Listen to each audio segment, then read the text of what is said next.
Hi guys, ഇന്നലെ ഞാനിട്ട video എനിക്ക് തോന്നുന്നു കുറച്ച് പേരെങ്കിലും കണ്ടിട്ടുണ്ടാവും. ആ വീഡിയോൻ്റെ താഴെ എനിക്ക് വന്ന ഒരു കമൻറ്റിനുള്ള റിപ്ലൈ തന്നിട്ടാവാം. അതിൽ എന്നോട് ചോദിച്ചു എൻ്റെ സ്ഥലം ഇടുക്കിയാണോ. എൻ്റെ സ്ഥലം ഇടുക്കിയല്ല, വയനാടാണ്. ഞാൻ രാവിലെ ഒരു 7:30-7:45 ഇറങ്ങുന്നത് കൊണ്ടാണ് ചുറ്റും നല്ല മഞ്ഞിൻ്റെ ഇടയിൽ കൂടെ ഞാനിങ്ങനെ നടന്നു പോകുന്നത് കണ്ടത്. അപ്പം അതിൽ ഞാൻ ഒരു കോൺട്രവേഴ്സി ആയിരുന്നു പറഞ്ഞത്. സീമ വിനീത് എന്ന് പറയുന്ന ഒരു ട്രാൻസ്ജെൻഡർ ആളുടെ ഇൻസ്റ്റഗ്രാമിലും ഫേസ്ബുക്കിലും ഇട്ട ഒരു പോസ്റ്റ്, ആ പോസ്റ്റുമായിട്ട് ബന്ധപ്പെട്ടുണ്ടായിട്ടുള്ള ചില കോൺട്രവേഴ്സീസ്. അപ്പം അതിനുശേഷം സാധാരണ ഒരു പബ്ലിക്കിനേക്കാൾ കൂടുതൽ സീമ വിനീതിന് അറ്റാക്ക് വന്നത് ട്രാൻസ്ജെൻഡർ കമ്മ്യൂണിറ്റിയിൽ നിന്ന് തന്നെയാണ്. ഈ ട്രാൻസ്ജെൻഡർ കമ്മ്യൂണിറ്റീൻ്റെ പ്രോഗ്രാംസുകളും ഫങ്ഷൻസുകളും ഒക്കെ അത്യാവശ്യം കാണുന്ന ആൾക്കാരാണോ നിങ്ങളെന്ന് എനിക്കറിയില്ല. ഞാൻ അത്യാവശ്യം എല്ലാവരുടെ വീഡിയോസും കാണലുണ്ട്. എനിക്ക് അവരുടെ ജൽസ എന്നൊക്കെ പറയുന്ന ഫംഗ്ഷനും കാര്യങ്ങളൊക്കെ വീഡിയോസൊക്കെ കാണാൻ എനിക്ക് ഭയങ്കര ഇഷ്ടമാണ്. അപ്പം ഞാൻ ഈ വീഡിയോസിലൊക്കെ കണ്ടിട്ടുള്ളത് ഇപ്പം ട്രാൻസ്ജെൻഡേഴ്സിൽ തന്നെയല്ലോ. ഇപ്പോൾ രഞ്ജു രഞ്ജിമാർ, സൂര്യ ഇഷാൻ, പിന്നെന്താ ഹേദി സാദിയ, പിന്നെ ശ്രുതി സിത്താര, ദയ ഗായത്രി. അപ്പോൾ ഇവരുടെയൊക്കെ വീഡിയോസും വ്ളോഗ്സും ആണ് നമ്മൾ കൂടുതലും കാണുന്നത്, അല്ലെ അവരുടെ കുറേ പ്രോഗ്രാംസ് കാര്യങ്ങൾ. അപ്പോൾ ഈ പ്രോഗ്രാമിലൊന്നും ഞാൻ കാണാത്ത ഒരു മുഖമാണ് സീമ വിനീതിൻ്റെ. ഇവർ റിലേറ്റ് ചെയ്തിട്ടുള്ള, ഇവർ അസോസിയേറ്റ് ചെയ്തിട്ടുള്ള ഇവരുടെ ഗ്രൂപ്പിലോ മീറ്റിങ്ങിലോ അല്ലെങ്കിൽ ഇവരുടെ ചില ഫാഷൻ ഷോ പോലെയുള്ള പ്രോഗ്രാമിലോ ഒന്നും ഈ ഒരു പെർട്ടിക്കുലർ പേഴ്സണെ ഞാൻ കാണലില്ല. അപ്പം തന്നെ മനസ്സിലായിട്ടുണ്ട് ഇവരുടെ ഇടയിൽ എന്തോ ഒരു തരത്തിലുള്ള ഈഗോ ഇഷ്യൂസ് ഉണ്ട് എന്നുള്ളത്. അപ്പോൾ അതൊക്കെ തെളിയിക്കുന്ന രീതിയിലാണ് ഇപ്പോൾ റീസെൻ്റ്ലി ഈ സീമ വിനീത് ഇട്ട ഈ പോസ്റ്റും അതിനെതിരെ കുറേ ആൾക്കാർ വന്ന് സംസാരിച്ചതും. അപ്പം പൊതുവേ ഐ തിങ്ക് ഇങ്ങനൊരു കാര്യം പറയുമ്പം പബ്ലിക്കിനേക്കാൾ കൂടുതൽ അറ്റാക്കാണ് സീമ വിനീതിന് ഈ പെർട്ടിക്കുലർ കമ്മ്യൂണിറ്റിയിൽ നിന്ന് കിട്ടിയത്. അങ്ങനെ സീമ വിനീതിൻ്റെ വീഡിയോനെ റിയാക്ട് ചെയ്തുകൊണ്ട് പല സോ കോൾഡ് ട്രാൻസ്ജെൻഡേഴ്സൊക്കെ വന്ന് സംസാരിച്ചിരുന്നു. അതിൽ ഞാൻ അത്യാവശ്യം ഈ മോഡലിംഗ് ഫീൽഡിലൊക്കെ വളരെ ഫേമസ് ആയി നിന്ന എയിൻ ഹണി റോസിൻ്റെ ഒരു വീഡിയോ ഞാൻ കാണാനിടയായി. അപ്പോൾ നമുക്ക് ആദ്യം ആ വീഡിയോ എന്താണെന്ന് കണ്ടതിന് ശേഷം നമുക്ക് അതിനെക്കുറിച്ച് സംസാരിക്കാം. ഇപ്പൊ നമ്മുടെ ബിഗ് ബോസ് വന്നുകൊണ്ടിരിക്കുകയാണല്ലേ. ബിഗ് ബോസ് സീസൺ ആകുമ്പോൾ ബിഗ് ബോസും റിലേറ്റഡ് ആയിട്ട് എന്തെങ്കിലും അനൗൺസ്മെന്റോ എന്തെങ്കിലും വന്നു കഴിഞ്ഞിട്ടുണ്ടെങ്കിൽ, അല്ലെങ്കിൽ ബിഗ് ബോസ് നടക്കാൻ പോകുന്നു, അല്ലെങ്കിൽ ഒരു ബിഗ് ബോസ് കഴിഞ്ഞ അടുത്ത് ബിഗ് ബോസ് തുടങ്ങാനുള്ള സീസൺ ആകുമ്പോഴേക്കും എല്ലായിടത്തും ഓരോ ആളുകൾ ഭയങ്കരമായിട്ട് പ്രോബ്ലംസ് ക്രിയേറ്റ് ചെയ്യുന്നതാണ്. അതുപോലെ തന്നെ ഞങ്ങളുടെ കമ്മ്യൂണിറ്റിയുടെ ഇടയിൽ കുറെ പ്രോബ്ലംസ് ക്രിയേറ്റ് ചെയ്യുന്നുണ്ട്. അത് ചിലർ കാണുമ്പോൾ നമുക്ക് ചിരികൾ വരാം. ചിലർ ഓരോന്ന് ക്രിയേറ്റ് ചെയ്ത് ഒരേ പബ്ലിസിറ്റി ഒരേ പ്ലാറ്റ്ഫോമിൽ അത് കൊണ്ടുവന്നിട്ട് ഒരേ പ്രശ്നങ്ങൾ ചെയ്യും. അപ്പോൾ ഈ ഇടയ്ക്ക് ഞാനൊരു കാര്യം ഞാൻ പറഞ്ഞിട്ടുണ്ടായിരുന്നു. അത് എന്റെ ഒരു അഭിപ്രായം പറഞ്ഞതാണ്. ഇങ്ങനെ കല്യാണം കഴിച്ചു ഐഡന്റിറ്റി ഡിക്ലെയർ ചെയ്യുന്നത് എനിക്ക് അക്സെപ്റ്റ് ചെയ്യാൻ പറ്റില്ലെന്ന് ഞാനൊരു കാര്യം പറഞ്ഞത്. അപ്പൊ അതേ ഒരു കാര്യം പറഞ്ഞിട്ടുണ്ട് വേറൊരു ട്രാൻസ്വുമണും ഇതേ ഒരു വേർഡ് പറഞ്ഞ് സംസാരിച്ച് അവരുടെ അഭിപ്രായം അവർ രേഖപ്പെടുത്തി. അപ്പൊ അതിനെ പബ്ലിക് സപ്പോർട്ട് ചെയ്തു. അതിനുശേഷം അത് നമ്മുടെ കമ്മ്യൂണിറ്റി തന്നെ എതിർത്തു. അങ്ങനെ പ്രോബ്ലംസ് ആയി കഴിഞ്ഞപ്പോൾ അവർ വന്നിട്ട് പറഞ്ഞു ഞാൻ 2 കല്യാണം കഴിച്ചവരെയാണ് പറഞ്ഞത്, അതിൽ കുട്ടികൾ ഉണ്ടാക്കിയവർ പറഞ്ഞു. അവരുടെ സ്റ്റാൻഡ് അഭിപ്രായം മാറ്റി. അപ്പൊ പിന്നെ ബിഗ് ബോസിനോട് പറയാനുള്ളത് പറഞ്ഞാൽ ബിഗ് ബോസ് ഇങ്ങനെ ആരെങ്കിലും സെലക്ട് ചെയ്യുന്നുണ്ടെങ്കിൽ ഒന്ന് ട്രാൻസിനെ എടുക്കുന്നുണ്ടെങ്കിൽ അധികം ഫെയിം ആവാത്ത ഏതെങ്കിലും പാവങ്ങളേക്ക് വിളിച്ചിട്ട് അവസരം കൊടുക്കുക. ജീവിക്കാൻ മാർഗമാണ് വിളിച്ച് അഹങ്കാരം കാണിച്ച്. ഇതിൽ ഇപ്പോൾ ഒറ്റ വേർഡിൽ പറയുകയാണെങ്കിൽ ഈ ട്രാൻസ്ജെൻഡർ വുമൺ പറഞ്ഞത് എന്താന്ന് വെച്ചാൽ, ഈ പെർട്ടിക്കുലർ ലേഡി എന്ന് വെച്ചാൽ സീമ വിനീത് എന്ന് പറയുന്ന ആള് ഇങ്ങനൊരു കോൺട്രവേഴ്സീസ് ഉണ്ടാക്കിയത് ബിഗ് ബോസിൽ പോവാൻ വേണ്ടിയിട്ടാണ് എന്നാണ് പറഞ്ഞത്.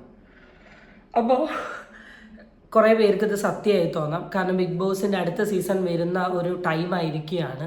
അപ്പോൾ എന്തായാലും അത്യാവശ്യം എല്ലാവർക്കും ബിഗ് ബോസിൽ എങ്ങനെയെങ്കിലും എത്തിപ്പെടണം എന്നുണ്ടാവും. കാരണം എത്തിപ്പെട്ടിട്ടുണ്ടെങ്കിൽ ലൈഫ് കംപ്ലീറ്റ്ലി മാറും എന്നൊക്കെ വിശ്വാസമോ ഒക്കെ വിചാരപ്രകാരം ബിഗ് ബോസിൽ എത്തണം എന്നൊക്കെ ആഗ്രഹിക്കണം. എന്നാൽ ബിഗ് ബോസിൽ പോയിട്ട് ജീവിതം കംപ്ലീറ്റ് നശിഞ്ഞിട്ടുള്ള ആൾക്കാരുടെ ലിസ്റ്റും ഉണ്ട്.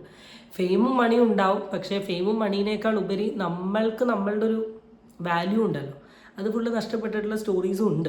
അതിന് എൻ്റെ ഡൗട്ട്, സീമ വിനീത് എന്ന് പറയുന്നത്, ഞാൻ സീമ വിനീതിനെ ഫേവർ ചെയ്ത് പറയല്ല, അത്യാവശ്യം ഫേമസ് ആയിട്ടുള്ള ഒരു ട്രാൻസ്ജെൻഡറാണ്. അത്യാവശ്യം നല്ല വർക്കും അത്യാവശ്യം നല്ല ഇൻ്റർവ്യൂസും കാര്യങ്ങളൊക്കെ ചെയ്ത് സ്വന്തമായി ഇൻഡിപെൻഡൻ്റായി ജീവിക്കുന്ന ഒരു ലേഡിയാണ്. അപ്പം ഇത്ര ഫിനാൻഷ്യലി അല്ലെങ്കിൽ ഇങ്ങനെ ഇൻഡിപെൻഡൻ്റായി ജീവിക്കുന്ന ഒരു ലേഡിക്ക് ബിഗ് ബോസിൽ പോകണമെന്ന് പറഞ്ഞിട്ട് അവരിങ്ങനെ ഒരു കോൺട്രവേഴ്സീസ് ക്രിയേറ്റ് ചെയ്യുമെന്ന് എനിക്ക് പേഴ്സണലി തോന്നുന്നില്ല. ബിഗ് ബോസിൽ പോകാൻ വേണ്ടി ഇങ്ങനൊരു കോൺട്രവേഴ്സീസ് ക്രിയേറ്റ് ചെയ്തു എന്ന് എനിക്ക് തോന്നുന്നില്ല. കാരണം അവർ തന്നെ പറഞ്ഞിട്ടുണ്ട് എനിക്കിതിന് 1-2 തവണ എന്നെ ബിഗ് ബോസിലോട്ട് വിളിച്ചിട്ടുണ്ട്, ഞാൻ പോവായിട്ടാണ് എന്നുള്ളത് പറഞ്ഞിട്ടുണ്ട്.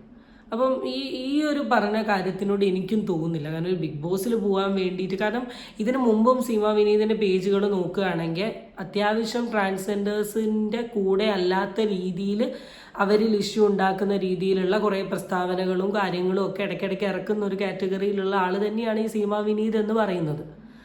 അപ്പം ഇതിൽ പറയുന്നത് എന്താണെന്ന് വെച്ചാൽ, സീമ വിനീത് ആദ്യം പറഞ്ഞത് എന്താണ്, കല്യാണം കഴിച്ചു കഴിഞ്ഞ് ഒരു കുട്ടി ഉണ്ടായിട്ട് പിന്നെ ട്രാൻസ്ജെൻഡർ ആവുന്ന ആളെ ഞാൻ അക്സെപ്റ്റ് ചെയ്യില്ല എന്നാണ്.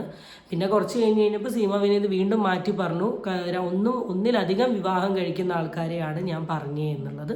അപ്പം എന്തൊക്കെയാണെങ്കിലും ആ പോസ്റ്റ് വായിക്കുന്ന ആൾക്ക് കോമൺ സെൻസിൽ മനസ്സിലാവും. അവളിൽ 2 കല്യാണമെന്നോ 3 കല്യാണമെന്നോ മെൻഷൻ ചെയ്തിട്ടില്ല. വെറുതെ വേലിയിലിരിക്കുന്ന ഒരു പാമ്പിനെ പിടിച്ച് തുളച്ച് വെച്ച അവസ്ഥ തന്നെയാണ് ഇപ്പോൾ ഇവിടെ ഉണ്ടായിട്ടുള്ളത്. അതെന്തിനു പറഞ്ഞു എന്നുള്ള കാര്യം എനിക്കറിയില്ല. പക്ഷെ 2-3 ഇതും റിലേറ്റ് ചെയ്തിട്ടുള്ള കുറേ ഇൻ്റർവ്യൂസിലൊക്കെ പറയുന്നത് എന്താണെന്ന് വെച്ചാൽ, സീമ വിനീത് എന്ന് പറയുന്ന ആൾക്ക് ഒരു ഭയങ്കര ഈഗോ ഇഷ്യൂ ഉള്ള ഒരാളാണ്. അപ്പോൾ ഈഗോ ഇഷ്യൂവിൻ്റെ ഭാഗമായിട്ട് ആളേക്കാൾ കൂടുതൽ ഫെയിമിൽ വേറൊരാൾ വരുന്നുണ്ട് എന്നറിഞ്ഞാൽ അവരുടെ ലൈഫ് സ്പോയിൽ ചെയ്യാൻ വേണ്ടിയിട്ട് ക്രിയേറ്റ് ചെയ്യുന്ന ഒരു കോൺട്രവേഴ്സിയാണ് ഇത് എന്നൊക്കെ പറയുന്നുണ്ട്. അമയ എന്ന് പറയുന്ന ഒരു ട്രാൻസ്ജെൻഡറിൻ്റെ അടുത്തുള്ള ഇഷ്യൂവിൻ്റെ അല്ലെങ്കിൽ ആളെ നാണം കെടുത്താൻ വേണ്ടിയിട്ട് ക്രിയേറ്റ് ചെയ്തു എന്നൊക്കെ പറഞ്ഞിട്ട് പിന്നെയും കുറച്ച് വീഡിയോ ക്ലിപ്പ് കാര്യങ്ങളൊക്കെ വന്നിട്ടുണ്ട്. അപ്പോൾ എൻ്റെ ഒരു പേഴ്സണൽ ഒപ്പീനിയനിൽ എനിക്ക് തോന്നുന്നില്ല ബിഗ് ബോസിൽ പോകാൻ വേണ്ടിയിട്ടായിരിക്കും ഇതെന്ന്. ആൻഡ് ഈ ഒരു സ്റ്റേറ്റ്മെൻറ്റിനെ വളരെ ഫണ്ണി ആയ രീതിയിൽ കളിയാക്കിക്കൊണ്ടിട്ട് സീമ വിനീത് ഒരു പോസ്റ്റ് ഇട്ടിട്ടുണ്ട്. ഞാൻ താഴെ കാണിച്ചു തരാം. ഒരു പെട്ടി നിറയെ ഗ്ലിസറിനുമായി ബിഗ് ബോസിൻ്റെ വിളിയും കാത്ത് റെയിൽവേ സ്റ്റേഷനിൽ, ഒന്ന് വിളിക്കൂ പ്ലീസ്. ഭയങ്കര സർക്കാസ്റ്റിക് രീതിയിലാണ് പറഞ്ഞിട്ടുള്ളത്. ഈ ഗ്ലിസറിൻ എന്ന് പറയാനുള്ള ഒരു കാരണം എന്താണെന്ന് വെച്ചാൽ, ഈ കോൺട്രവേഴ്സി അല്ലെങ്കിൽ ഇങ്ങനെ ഒരു പോസ്റ്റ് ഇട്ട് കഴിഞ്ഞതിന് ശേഷം സീമ വിനീതിന് നേരെ ഒരുപാട് പ്രശ്നങ്ങൾ വന്നിരുന്നു. വോയിസ് ഞാൻ എടുത്തിട്ടുണ്ട്, അത് നിങ്ങൾ കേൾക്കണം. പറയുന്നത്, അവക്കടെ വീട്ടിലേക്ക് ചെല്ലുക, അല്ലെങ്കിൽ അവൾ എവിടെ പോയി അവിടെ ചെല്ലുക. അവള് വർക്കിന് മുമ്പിൽ വർക്ക് ഇടയ്ക്ക് അങ്ങ് മറുപടി പറയിച്ചിട്ട് പോവുക, പബ്ലിക്കിന് നിർത്തി മറുപടി പറയിക്കുക. കല്ലടി പോകേണ്ടത് ഇവിടെ കല്യാണ ദിവസമാണ് പറയേണ്ടത്, പോയിട്ട് എല്ലാരെയും കണ്ടു. അപ്പൊ ഇവിടെ നിന്ന് ആറുമ്പോഴേ അറിയത്തുള്ളൂ, മനസ്സിലായോ? അപ്പൊ കല്യാണ ദിവസം വരെ കാത്തിരിക്കാനാണ് പ്ലാന്. ദയവ് ചെയ്ത് ഇതിന് ആരെങ്കിലും ഒരു വീഡിയോ ഇടുക ഇതിനെതിരെ. പച്ചയ്ക്ക് പറ്റുമെങ്കിൽ അവളുടെ പേര് തന്നെ അത് പറയുക. ഇവിടെ നമ്മുടെ പേര് മെൻഷൻ ചെയ്തിട്ടുണ്ടല്ലോ ഇപ്പൊ പറയുന്ന ആള്, അതുകൊണ്ട് അവളുടെ പേര് വെച്ച് തന്നെ ഒരു വീഡിയോ ഇടുക. ഇത് ഈ പോസ്റ്റ് ഇട്ട് കഴിഞ്ഞതിന് ശേഷം സീമ വിനീതിനെ റിലേറ്റ് ചെയ്ത് സീമ വിനീതിൻ്റെ അടുത്ത് കച്ചറ ഉണ്ടാക്കണം, ഒച്ചപ്പാട് ഉണ്ടാക്കണം, അത് ട്രാൻസ്ജെൻഡേഴ്സ് കമ്മ്യൂണിറ്റി എല്ലാം കൂടെ ആളെ നാണം കെടുത്താൻ, ആളുടെ കല്യാണം മുടക്കണം എന്നൊക്കെ പറഞ്ഞിട്ട് വലിയൊരു ഗ്രൂപ്പൊക്കെ ഉണ്ടാക്കി അതിൽ വോയിസും കാര്യങ്ങളൊക്കെ ഇട്ടു. അപ്പം അതുമായി ബന്ധപ്പെട്ട് റിയാക്ട് ചെയ്തുകൊണ്ട് ലൈവ് വന്ന് കരഞ്ഞ് ഒരു വീഡിയോ ഇട്ടു. അപ്പോൾ കരഞ്ഞിട്ട വീഡിയോന് ഒരു ട്രാൻസ്ജെൻഡർ തന്നെ ഒരു പെർട്ടിക്കുലർ ചാനലിന് കൊടുത്ത ഇൻ്റർവ്യൂവിൽ പറഞ്ഞിട്ടുണ്ട്, ഗ്ലിസറിൻ ഉപയോഗിച്ച് അഭിനയിച്ചതാണ് ഈ ഒരു സാധനം എന്ന്. അപ്പോൾ അതിനൊക്കെ കളിയാക്കിക്കൊണ്ടിട്ടാണ് ഈ ഒരു പോസ്റ്റ് ഇട്ടത്. അപ്പോൾ ഇതിൽ നിന്ന് തന്നെ മനസ്സിലാവും ബിഗ് ബോസ് പോകാൻ വേണ്ടിയിട്ട് ഉണ്ടാക്കുന്ന ഒരു മാനിപ്പുലേഷൻ അല്ലാന്നും. ആൻഡ് സെക്കൻഡ് തിങ് എന്ന് പറയുന്നത് കരച്ചിൽ, ഫൈൻ. പക്ഷെ ഞാൻ ആലോചിക്കുന്നത്, ഇത്രയും ബോൾഡായി സെൽഫ് ഇൻഡിപെൻഡൻ്റ് ആയി ജോലിയൊക്കെ ചെയ്ത് നിൽക്കുന്ന ഒരു ലേഡി ഇങ്ങനൊരു കുറച്ച് ആൾക്കാരുടെ റിയാക്ഷൻ്റെ പേരിൽ കരഞ്ഞു പോവോ? അത് ഇത്ര പേടിയുള്ള ഒരാളാണെങ്കിൽ പിന്നെ ഇങ്ങനത്തെ പരിപാടിക്ക് നിൽക്കണം. കാരണം ഈ ഒരു പോസ്റ്റ് വായിച്ചിട്ടുള്ള ആൾക്കാർക്കറിയാം ഡെഫിനറ്റ്ലി അതിൻ്റെ താഴെ വരും, എന്തായാലും വരും. ട്രാൻസ്ജെൻഡർ കമ്മ്യൂണിറ്റിയിലുള്ള ആളൊന്നുമില്ല. ഞാൻ ഒരു 1 month എങ്ങനെ വർക്ക് ചെയ്തിട്ടുള്ളൂ ഇൻറ്റേൺഷിപ്പിൻ്റെ ഭാഗമായിട്ട്. അതിൽ നിന്ന് തന്നെ എനിക്ക് മനസ്സിലാവും ഇവരുടെ ഇടയിൽ ഇങ്ങനെ കല്യാണം കഴിച്ചിട്ട് പുറമെ ഐഡൻറ്റിറ്റി പറയാണ്ട് ജീവിക്കുന്ന ആൾക്കാരൊക്കെ ഉണ്ട് എന്നുള്ളത് എനിക്ക് പല ആൾക്കാരുമായി ഇൻട്രാക്ട് ചെയ്തതിൽ കൂടെയൊക്കെ മനസ്സിലായിട്ടുണ്ട്. അപ്പം ഇങ്ങനെ ഒരു സാധനം ഇട്ടിട്ടുണ്ടെങ്കിൽ അതൊരു വിഷയമാവുന്നു, ചർച്ചയാവുന്നു, അതിൽ കമൻറ്റ് വരും എന്നുള്ളത് അറിയായിരുന്നു. ഇത് അറിഞ്ഞൊക്കെ കൊണ്ട് തന്നെയാണ് ഇത് ഇട്ടത്. അതിലും ഒരു കളിയാക്കിക്കൊണ്ടൊരു പുച്ഛിച്ചുകൊണ്ടൊക്കെയാണ് ആ പോസ്റ്റിൻ്റെ എൻഡിലൊക്കെ പോകുന്നത്. പിന്നെ ഇങ്ങനെ കടന്ന് കരയാനാണെങ്കിൽ പിന്നെ ഈ പരിപാടിക്ക് നിൽക്കണമായിരുന്നു. ഒപ്പീനിയനിൽ നിന്നൊന്ന് മാറ്റിപ്പിടിച്ച് പുതിയൊരു ഒപ്പീനിയനുമായിട്ട് എയിൻ ഹണി റോസിന്റെ ഒരു ഇത് കണ്ടു. ഇപ്പൊ നമുക്കത് നോക്കാം. ഒരാളെയാണ് ഈ ഫോക്കസ് ചെയ്യുന്നത്, ഒരേ ഒരു വ്യക്തിനെ, തിരുവനന്തപുരത്തുള്ള ഒരേ ഒരു വ്യക്തിനെ ഫോക്കസ് ചെയ്യുന്നത്. ആ വ്യക്തി ഇപ്പൊ നല്ല രീതിയിൽ ഉയർന്നു വന്നുകൊണ്ടിരിക്കുക. അപ്പൊ ഇവര് നേരത്തെ ഉയർന്നു വന്നിരിക്കുന്നതുകൊണ്ട് ഇവർക്കത് പിടിക്കുന്നില്ല. ഇവർക്ക് പിടിക്കുന്നേ ഇല്ല. ഇവർക്ക് പണ്ടുമായിട്ട് അങ്ങനെയാണ്. ഒരു സമയത്ത് രഞ്ജുമാമിനെ പിടിക്കുന്നില്ലായിരുന്നു, അതേ സൂര്യചേച്ചിനെ പിടിക്കുന്നില്ലായിരുന്നു, അതേ എന്നെ പിടിക്കുന്നില്ലായിരുന്നു, അതേ കഴിഞ്ഞിട്ട് ഈ സമയത്ത് ഇപ്പൊ അമയാപ്രസാദിനെ പിടിക്കുന്നില്ല. എന്താ സംഭവം എന്ന് പറഞ്ഞാൽ അമയാപ്രസാദ് ഇപ്പൊ റീച്ച് ആയിക്കൊണ്ടിരിക്കുകയാണ്. അമയാപ്രസാദ് സീരിയലുണ്ട്, സിനിമയുണ്ട്, അങ്ങനെ അതിന്റെ കുശുമ്പ് തന്നെയാണ് ഇവര്.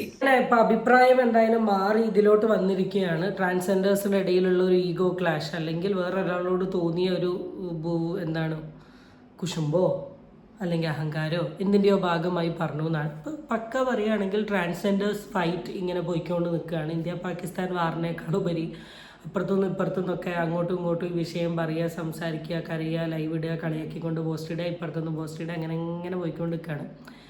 അഭിപ്രായ സ്വാതന്ത്ര്യം എല്ലാ വ്യക്തികൾക്കും ഉണ്ട്. ഇപ്പം ഞാൻ ഈ റിയാക്ഷൻ വീഡിയോ ചെയ്യുന്ന സമയത്ത് ഞാനതാ പറയുന്ന ഒരു വിഷയത്തെക്കുറിച്ച് സംസാരിക്കാനുള്ള സ്വാതന്ത്ര്യം എല്ലാവർക്കും ഉണ്ട്.